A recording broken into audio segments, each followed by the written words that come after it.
Senhor Jesus, nós estamos aqui por Tua causa, estamos aqui para aprender do Senhor. Espírito Santo, fica à vontade neste lugar para fazer aquilo que o Senhor quiser, aquilo que o Senhor preparou para esta noite. Nós te pedimos, Espírito Santo, fica à vontade. Deus, nós não queremos apenas receber um conhecimento intelectual, Senhor, mas queremos verdadeiramente, assim como o Senhor Dilon falou aqui no início do culto, sermos despertados, sermos chacoalhados pela Tua palavra, Senhor. Senhor, faça essa obra em nós, Pai. Só o Senhor pode fazer isso. Só o Senhor pode nos encher, nos despertar, nos direcionar. Espírito Santo, fica à vontade neste lugar. Que haja uma unção profética neste lugar. Levanta os Teus profetas neste lugar. Que os Teus profetas sejam direcionados a fazer aquilo que o Senhor quiser que seja feito nesta noite, para a Tua glória. Em nome de Jesus, Senhor, libera os Teus anjos neste lugar. Que os Teus anjos estejam acampados ao redor desta igreja, nos guardando contra toda investida das trevas. Nós declaramos cada mente aqui livre de todo ataque, em nome de Jesus. Toda tentativa de dissipar, de distanciar os nossos pensamentos da Tua palavra seja quebrada agora, em nome de Jesus, e que as nossas mentes sejam mantidas cativas somente à obediência de Cristo, somente à Tua palavra, em nome de Jesus. Que nenhuma palavra que for ministrada aqui nessa noite se perca para a Tua glória. Nós repreendemos todo ladrão de sementes, em nome de Jesus. Em nome de Jesus, nós declaramos: quebrado está, paralisado está toda ação das trevas para levar, para roubar a Tua palavra neste lugar. Em nome de Jesus, seja quebrado agora, em nome de Jesus, e que os céus estejam abertos neste lugar, para que aquilo que o Senhor preparou para esta noite se estabeleça para a Tua glória, em nome de Jesus, em nome de Jesus, em nome de Jesus. Aleluias. Amém? Nós vamos falar sobre o título da mensagem para presidente, o rei das nações. Amém? Falando, dentro desse contexto que nós temos falado aí, de política, daquilo que tem acontecido no Brasil, é algo que tem me incomodado nesses dias, e nós vamos orar especificamente sobre isso. É claro que nós vamos orar também pelos nossos propósitos, mas Deus colocou no meu coração já tem uns dias já sobre falar sobre isso. Vamos começar lá lendo o Salmo 33. Amém? Só esse aí que nós vamos abrir, os outros vai ser tudo. Lá, já está lá já, tá vendo? Glória a Deus. É uma palavra simples, na verdade, eu acho que nem isso aqui nem é uma pregação, acho que isso é uma direção de oração. Amém? E nós vamos lá então. Salmo 33, que diz: cantem de alegria ao Senhor. Mesma versão? Cantem de alegria ao Senhor, vocês que são justos, aos que são retos, fica bem louvá-lo. Louvem o Senhor com harpa, ofereçam-lhe música com lira de 10 cordas. Cantem-lhe uma nova canção, toquem com habilidade ao aclamá-lo. Estou emendando, Verso 4. Pois a palavra do Senhor é verdadeira, Ele é fiel em tudo o que faz. Verso 5, Ele ama a justiça e a retidão. A terra está cheia da bondade do Senhor. Verso 6. Mediante a palavra do Senhor foram feitos os céus e os corpos celestes pelo sopro da sua boca. Verso 7. Ele ajunta as águas do mar num só lugar, das profundezas faz reservatórios. 8. Toda a terra tema o Senhor, tremam diante dele todos os habitantes do mundo, pois ele falou e tudo se fez. Ele ordenou e tudo surgiu. O Senhor desfaz os planos das nações e frustra os propósitos dos povos. Mas os planos do Senhor, verso 11, permanecem para sempre, os propósitos do seu coração por todas as gerações. Verso 12, como é feliz a nação que tem o Senhor como Deus, o povo que ele escolheu para lhe pertencer. Dos céus olha o Senhor e vê toda a humanidade. Do seu trono ele observa todos os habitantes da terra. Ele que informa o coração de todos, que conhece tudo o que fazem. Nenhum rei se salva pelo tamanho do seu exército. Nenhum guerreiro escapa por sua grande força. O cavalo é vã esperança de vitória. Apesar da sua grande força, é incapaz de salvar. Mas o Senhor protege aqueles que o temem e os que firmam a esperança no seu amor, para livrá-los da morte e garantir-lhes a vida mesmo em tempo de fome. Nossa esperança está no Senhor. Ele é o nosso auxílio e a nossa proteção. Nele se alegra o nosso coração, pois confiamos no seu santo nome. Esteja sobre nós o teu amor, Senhor, como está em ti a nossa esperança. Esse salmo aqui tem muito assunto, né? Muito assunto só nesse salmo aqui. Aqui fala sobre louvor, fala sobre um monte de coisas. Mas nós vamos focar dentro do que Deus colocou no meu coração. Podemos ver aqui, né, nesse texto, que a vontade do Senhor para as nossas vidas é que haja alegria, né? Um resumão. Alegria em sua presença, em meio à sua presença. A vontade de Deus é que haja alegria em meio à sua presença, que haja uma vida de louvor e adoração, né? E isso não tem nada a ver com música. Vemos também um pouco do caráter de Deus, sua fidelidade, sua justiça, retidão e a sua bondade. Vimos aqui também que tudo foi criado pela palavra do Senhor. Vamos prestar atenção nisso. Tudo foi criado pela palavra do Senhor. Todo mundo sabe disso. A gente já ouviu isso aqui várias vezes, mas às vezes a gente não presta atenção nessas coisas, principalmente no momento de crise. Pelo sopro da sua boca, né, ele sustenta todas as coisas. Deus é soberano e tem tudo debaixo do seu controle. Eu ouvi isso uma vez no Carisma, os irmãos aí também que fizeram, com certeza já viram isso lá também, né? Que essa questão da soberania está ligada exatamente a Deus estar sentado num trono tão alto, que não tem nada acima dele e que ele observa todas as coisas, só para a gente entender essa questão da soberania. E nada escapa do controle de Deus. Ele tem planos de paz e alegria para as nações que desejam viver dentro da sua vontade. Deus ama a todos. Deus ama o Afeganistão da mesma forma que ama a Coreia do Sul. Deus ama a todos, né? Ele tem planos de paz e alegria para as nações que desejam viver dentro da sua vontade, mas frustra os propósitos das nações que querem viver longe do seu amor de Pai. Se a gente for abrir aqui para dar exemplo, né? A gente vê o tanto de coisa que acontece por aí e que Deus, né, dá uma podada nas nações na tentativa de que elas reconheçam. Né, eu lembro do Japão mesmo, né, eles gastaram, se não me engano, 10 anos para construir uma muralha, né, no mar anti-tsunami.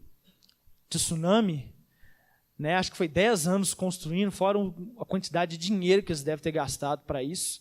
E simplesmente uma ondinha passou, né, e fez aquele estrago que a gente viu na televisão aí. A gente, ao pensar nisso, todos nós aqui conhecemos, e cada dia mais nós temos aprendido a conhecer o caráter de Deus. Nós sabemos que Deus, ele não é um Deus mau, nós sabemos que Deus não castiga, né? Nós sabemos que Deus não tem prazer em destruir ninguém e nem em nada. Mas nós sabemos que o pecado das nações atrai consequências em todos os níveis, e nós vamos ver um pouco isso aqui. Né? E Deus, ele vai frustrando os planos das nações na tentativa até a volta de Jesus, de que as nações reconheçam que Jesus é o Senhor. Durante toda a história de Israel, nós podemos ver Deus corrigindo o seu povo, sim ou não? Toda a história de Israel a gente vê isso, corrigindo o seu povo quando eles faziam o quê? Se distanciavam da presença de Deus. Então toda vez que Israel se distanciava, Deus permitia os inimigos ir lá e detonar com eles, aí eles gemiam, clamavam, Deus levantava alguém, trazia de volta e trazia livramento. Sim ou não? A Bíblia nos mostra em vários momentos onde a nação de Israel e outras nações também, né, mencionadas na Bíblia, sofriam consequências pelo pecado, resumindo tudo do distanciamento da presença de Deus. Então tudo que as nações faziam de abominável perante o Senhor se resumia nesse pecado, distanciar da presença de Deus. Quanto mais Israel se distanciava da presença de Deus, mais abominações eles cometiam, né? As consequências vinham na economia, sim ou não? Não passavam fome? Não havia tempo de sequidão? Passavam também consequências na segurança da nação. Os inimigos não viam e detonavam com a nação, né? A violência não aumentava lá, né? Os inimigos vinham e nos saqueavam, não iam e matavam o exército, matavam milhares de homens, iam lá e destruíam tudo nas cidades. Sofri também consequências na política. Por quê? Saía do trono um rei que adorava a Deus, né? Para começar, vamos voltar um pouquinho. Lembra lá de Samuel, quando Israel pediu a Deus, a Samuel que desse eles um rei, e que Samuel ficou triste. Todo mundo lembra dessa passagem, né?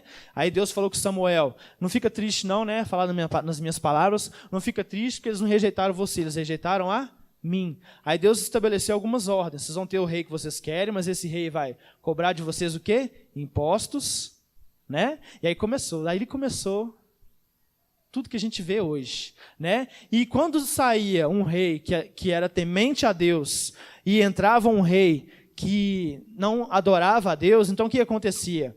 Ele trazia para Israel os seus deuses, e isso trazia consequências na política, né? Porque aquele rei, ele trazia para toda a nação o quê? Maldição, porque ele avacalhava com tudo. Nas famílias, porque havia ali, aumentava o pecado nas famílias, havia prostituição, havia pecado de incesto, havia morte das crianças, sim ou não? As crianças não eram mortas? Vai lembrando aí dos textos bíblicos. Nos relacionamentos entre as pessoas, haviam consequências. Na saúde das pessoas, não havia enfermidades, não haviam pragas, não haviam várias doenças que assolavam a nação. Na natureza, né, várias vezes nós vemos vários textos na palavra de Deus falando como a natureza foi afetada pelo pecado. A natureza foi afetada pelo pecado. E vários outros exemplos aqui de consequências. Vemos nações sendo destruídas, né, perseguidas por inimigos, sendo levadas em cativeiro, né? A gente vê, por exemplo, né, o Egito sendo assolado, né, por Deus, sendo castigado por Deus. Primeiro, antes disso, o Egito oprimindo Israel por causa do pecado de Israel, e depois Deus levantando o próprio Israel para, né, o próprio Deus pelejando em favor de Israel. Então, uma hora os inimigos vinham contra Israel para oprimir como consequência do pecado, mas depois Deus usava o próprio Israel. Então Deus, dentro da sua soberania, ele ia tentando trazer as nações para o seu coração.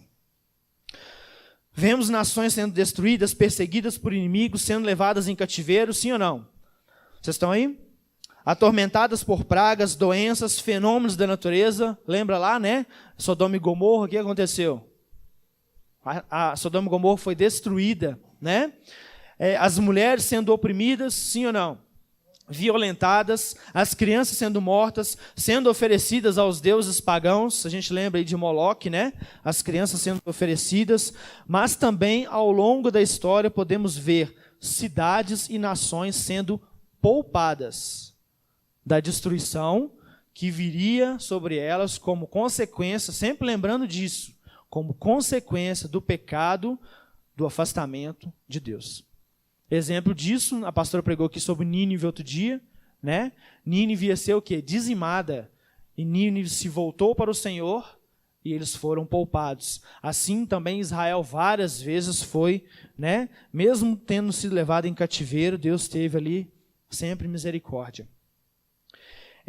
Também vemos momentos de juízo como consequência do pecado, né, na história de Israel, do afastamento dos mandamentos do Senhor, e também momentos de livramento. Se a gente ver o livro de Juízes, nós vemos o quê? Vários momentos onde o povo despertava, se voltava para Deus, Deus levantava juízes. Vemos vários momentos onde Deus tirava um rei e colocava outro, né? Nós vemos aí Saul sendo tirado, Davi sendo levantado e trazendo 40 anos de adoração ininterrupta dentro da nação. Imagina isso no Brasil. Também momentos de livramento quando a nação se voltava novamente para o Senhor. Vamos ler lá 2 Crônicas 7, 13 e 14. Todo mundo sabe de cor, até a música. Lá diz assim, isso aqui, né? O contexto disso aqui, né? Salomão, filho de Davi, né? Davi tinha, antes de eu ler, Davi tinha no seu coração de construir um templo, mas quem construiu foi Salomão, porque Davi tinha suas mãos manchadas de sangue. Salomão acabou construindo o templo. Aí ali no final da construção, havia ali teve um momento de dedicação, houve ali adoração ao Senhor, né? Foi oferecido vários sacrifícios, a glória de Deus encheu o templo, de maneira que os sacerdotes não poderiam ficar de pé.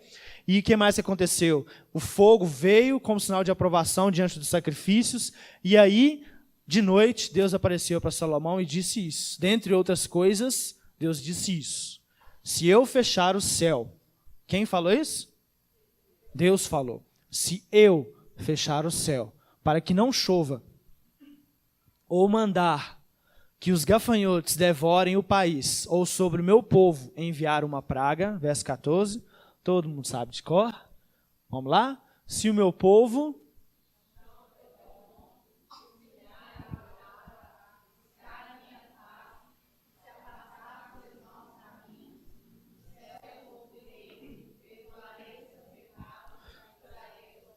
Quem falou isso? Deus falou isso. Aqui nós vemos uma direção clara de Deus do que se deveria fazer quando o juízo estivesse sobre a nação. Aí a gente vê também um traço do caráter de Deus. Deus não é mau. Deus, ele é bom, ele é misericordioso. Mesmo quando viesse o juízo, Deus já estava dando o escape. Deus já estava dando a maneira. Detalhe, para quem foi falado isso aqui? Para o povo de Deus. Né? Vai guardando tudo aí. Dando a entender que nunca foi a intenção de Deus castigar as nações, mas que elas se voltassem para Ele. Então eu li aqui, falei aqui resumidamente do contexto, né, de 2 Crônicas 7, do 1 lá até o 14. Né, a construção do templo, a sua dedicação e a sua aprovação pelo Senhor através dos sinais que foram realizados ali, né, mostram o que Ele queria do seu povo. O que Deus queria? Deus estava ali dizendo, em outras palavras, que Ele queria estar no centro. Ele queria estar no centro, e Ele queria que aquela nação, que Israel, estivesse no centro da vontade de Deus. Deus queria que Israel experimentasse da glória de Deus.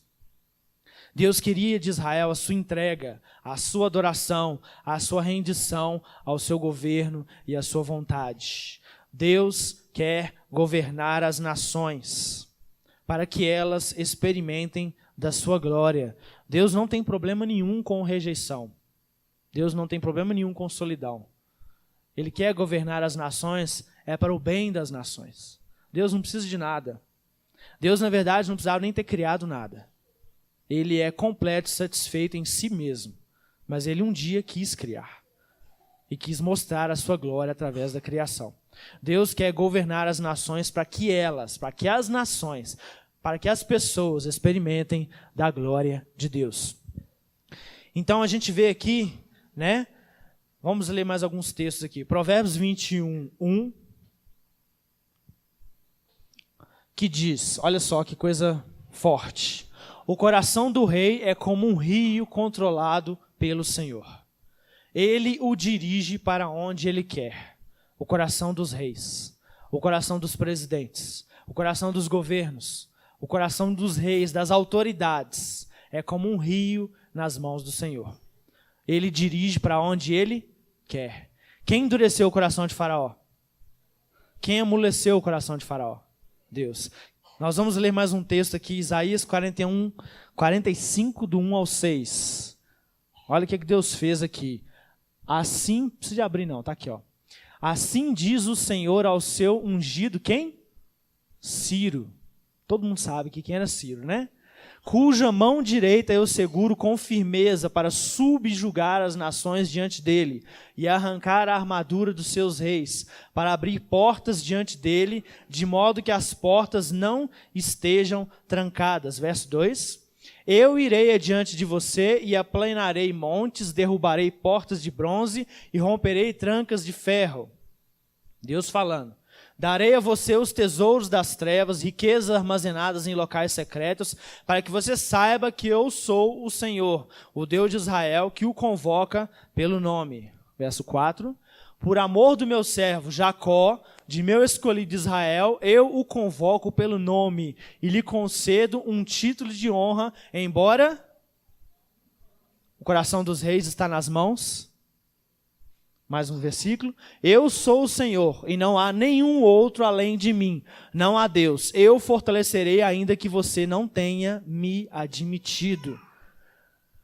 Verso 6. De forma que do nascente ao poente saibam todos que não há ninguém além de mim. Eu sou o Senhor, e não há nenhum outro. 2 Crônicas 36, do 22 e 23. No primeiro ano do reinado de Ciro, rei da Pérsia, para que se cumprisse a palavra do Senhor anunciada por Jeremias, o Senhor tocou no coração de quem? De Ciro, rei da Pérsia, para que fizesse uma proclamação em todo o território de seu domínio e a pusesse por escrito nestes termos. Vamos ver? O que ele falou? Assim declaro eu, Ciro, rei da Pérsia, o Senhor, o Deus dos céus, deu-me todos os reinos da terra e designou-me para construir um templo para ele na terra de Judá, que dentre vocês pertence ao seu povo, quem dentre vocês pertencer ao seu povo vá para Jerusalém, e que o Senhor, o seu Deus, esteja com ele. Nem reconhecer que Deus era Deus, ele reconhecia. E quem estava usando ele? Deus. O coração dos reis está nas mãos de Deus, e ele move para onde ele quer. As nações têm os governos que elas querem, que elas pedem, que elas buscam com suas próprias mãos. O coração dos reis está nas mãos de Deus. Deus é soberano e nada escapa ao seu controle. Ele é o dono da história. O que Deus não pode mudar na história de uma nação que se voltar para ele? O que Deus não pode mudar? Fica como para casa aí, assista o avivamento nas ilhas Fuji, né? Mas Deus deseja que as nações participem dessa história e se submetam ao seu governo. Como o pastor tem falado aqui, né? Deus não simplesmente criou e vazou, né? Teologicamente falando. Deus, ele é presente, ele quer participar de toda a história a nível individual, a nível coletivo, a nível de nações. Mas deseja que as nações participem dessa história e se submetam ao seu governo, seu reino, não por força, não por violência, não por medo, mas por vontade própria, por amor ao Rei das Nações. Vamos ler lá mais um texto, Hebreus 12, 25, para a gente encerrar. O que está escrito? Cuidado, não rejeitem aquele que fala. Se o que se recusaram a ouvir aquele que os advertia na terra não escaparam, quanto mais nós, se nos desviarmos daquele que nos adverte do céu. 26. Aquele cuja voz outrora abalou a terra, agora promete: ainda uma vez abalarei não apenas a terra, mas também o céu. As palavras ainda uma vez indicam a remoção do que pode ser abalado, isto é, coisas criadas de forma que permaneça o que não pode ser abalado.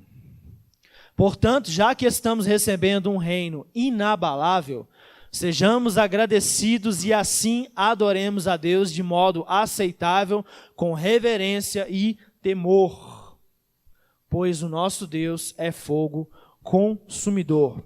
Deus está abalando todas as estruturas, tudo que puder ser abalado, Deus está abalando. É só você ligar a televisão e ver o que está acontecendo no Brasil, exemplo, né? Até sobrar somente o quê? O seu reino. Só vai sobrar o reino de Deus. Mas primeiro Deus está abalando as estruturas da sua igreja. Ele quer que o seu povo se levante e se alinhe à sua vontade, para que através do clamor da sua igreja, o seu reino seja trazido às nações.